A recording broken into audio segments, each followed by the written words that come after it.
Hello and welcome to the Beef Edge, the Teagasc Beef Podcast, for all your latest news, information and advice for Irish beef farmers.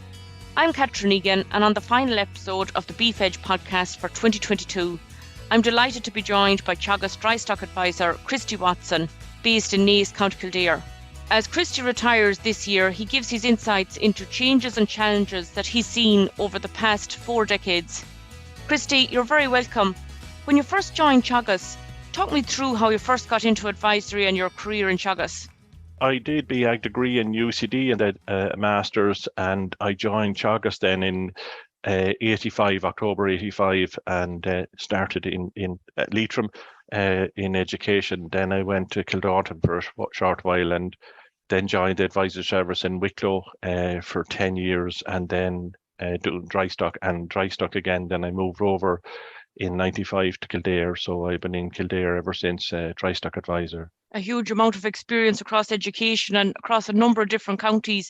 What were the main challenges that you've seen on beef farms over that time, Christy? Well, I suppose when I joined, Catherine, it was probably one of the worst wet summers we've had. There was a huge fodder crisis looming in autumn 85, and as we progressed through, the other thing I suppose that comes to mind is there was a lot of financial pressure on farmers back in the early 80s. Interest rates were very high. So, some of the first work I was involved with was, going through financial planning with farmers. And I suppose that was that was a big area. Family farms were under pressure because interest rates had been so high.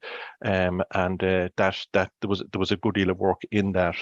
The other thing, I suppose, just going back to maybe the way farming has changed, one of the big campaigns the advisor service got involved in the 80s was to increase the structural cow herd. With the milk quotas coming in, then there was obviously a decline in the availability of raw material for the beef farmers. So suckler numbers were much lower than they are now. So there was a big campaign launched to increase suckler cow numbers in the 80s, and that was one of the I suppose that was there was a lot of emphasis to get suckler cow numbers up at the time, because they could see that the raw material for the beef side of the business was going to decline with the reduction in availability of calves on the dairy herd. And I suppose over that period of, over the following years, then there was a fairly substantial increase in the suckler business at farm level. I suppose the EU and government policies, they've also shaped agriculture over the past number of decades. What did you see as the main influences from that side of things, do you think? Agriculture policy, EU in particular, the annual budgets were a big point of interest among everybody in agriculture to see, for the various development plans coming from Brussels, what funding was available. And the funding had a major impact on, I suppose, structural change in agriculture, and also allowing farm families to invest in the farm with the help of grant aid. And we then saw the introduction of maybe direct payments in the early 80s. Towards the end of the 80s, we saw the introduction of direct payments and suckler cow premia and beef premia. And I suppose that introduced a whole new way of looking at things. Not alone were farmers producing food, but they also had to manage the financial aspect of it and comply with the various schemes. So that's continued at a pace ever since. And lots of things had changed. I suppose the structure of beef changed in the sugar industry when it declined. There wasn't the raw material there, the beet, and particularly the change from a high level of mixed farming to maybe slightly more specialized farming, cattle, sheep and tillage. The decline of the beet industry had an impact on cattle and livestock farms at the time. So they were some of the main ones. The big thing, I suppose, that has happened over the last 25 years is the impact of IT in agriculture, with the imposition of EU schemes. They had to be managed at farm level, and various stocking rates had to be calculated. So there was, I suppose, that was the dawn of information technology, computerization at farm level, and they were that happened particularly on beef farms over that period of time. Technically, there's been, a lot of improvements at farm level. There's been a big emphasis, particularly for the last 20 years or so, on grass and paddock grazing, and those sort of improvements have made a big difference to the bottom line on farms. A huge amount of changes, Christy, that you've seen over the past number of decades. From your experience, where do you think the most technical improvements have been at farm level?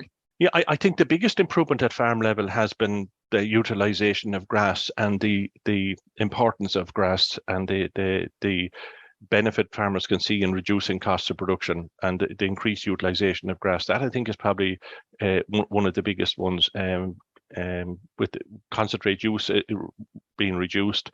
And that I think probably has had one of the major impacts, one of the biggest impacts there. And that again, along with that then is an increased awareness of fertilizer use and matching fertilizer use to grass growth.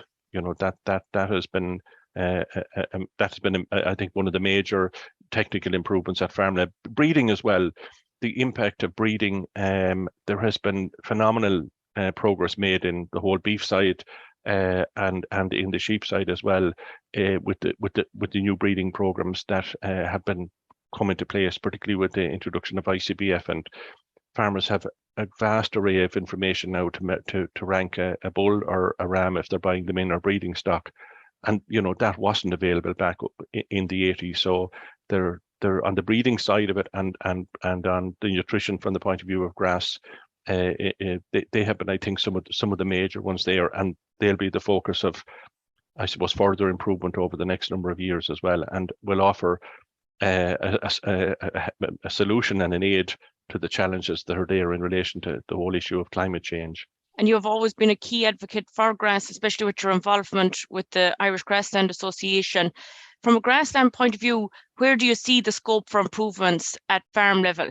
Yeah, I think there's, with the reduction, with the increasing cost of chemical fertilizer, more will have to be got with less. So that will encourage people to make greater utilization of grass. More developments really in grazing management, maybe running bigger groups of cattle rather than having 4 or 5 groups of cattle, moving them into larger groups and sizes, so that it's much easier to manage grass at farm level. I think that will, and further improvement in, or increase maybe in grass measurement, that farmers can see and look at, how much grass they need to grow, so how much nutrients they need as well. So I think there is still scope for further improvement from the grass side of it, but certainly people who have gone down that road have reaped the benefits, and nobody has gone back to, particularly from a paddock grazing system. Most definitely. And you mentioned there the fodder shortage and issues that there were in 1985. And I suppose there's something we've seen in more recent years. Looking to the future, what do you see as the challenges for the future on beef farms? I suppose the one thing we need, we need to forget is, they're beef farms, they're family farms. There's a family to be supported there, and there's going to be ongoing income challenges, and there has been for the last period of time. So I suppose that's the biggest challenge, that farmers can maintain. They can be maintained as viable, and that the farms can develop and provide a decent level of income, while at the same time there is, a lot of pressure on everybody in Ireland, not alone just the agricultural industry, from the point of view of climate change. And farmers are very good to adopt, and they've adopted new practices over the last 30, 40 years, and they will continue to do so. So they're probably the biggest challenge, and we needn't forget climate change. The cost of fertilizer, it's very high at the moment. It's difficult to see. It's difficult to justify at farm level. It'll be very important that farmers will utilize it as best, because because of the high cost. And looking back at the years in your career and the amount of experience and thousands of farmers you've worked with, what advice have you for farmers starting into beef farming?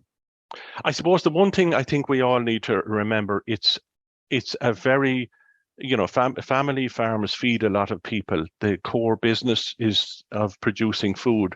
So I think farmers need to be, be proud of the business they're in. They're producing food for us all and for many, many people across the world. And that's a very noble business to be involved with.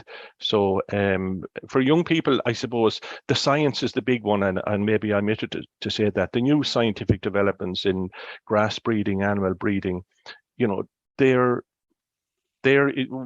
science is proven, on in research, and it does work at farm level, and it's repeatable. You might get seasonal changes from one thing to another, but the most important thing is somebody starting in is to look at it from a scientific and business point of view, look at the finances and look at the technical aspect, and bear those two in mind. And that's the bedrock of a solid business going forward. So be aware of the finances, keep a close watch at the finances, but also be willing to adapt to new technical information, new scientific data. Science is proven over time has worked. Thanks very much, Christy, and on behalf of all your colleagues in Teagasc and farmers that you've worked with during the years, thanks very much for everything, and I wish you a very happy retirement and all the best in 2023. And thank you, Catherine. And look, it was an absolute pleasure dealing with yourself and the support of all my colleagues and dealing with farm families across the areas I've worked with. It was an absolute privilege to work with farm families over that period of time. And I wish everybody in the beef business and all of the best for the future. Thank you, Catherine. My thanks to Christy for joining me on the show. Wishing you all a very happy new year. And you can catch up on all other shows and interviews from the Beef Edge podcast on the Teagasc website at teagasc.ie, or you can listen on Apple and Google Podcasts as well as Spotify. Don't forget to rate, review and subscribe so you never miss a show. For all other updates from our beef programme, keep an eye on our Twitter and Facebook pages. Until next time, I'm Catherine Egan, and thanks for listening.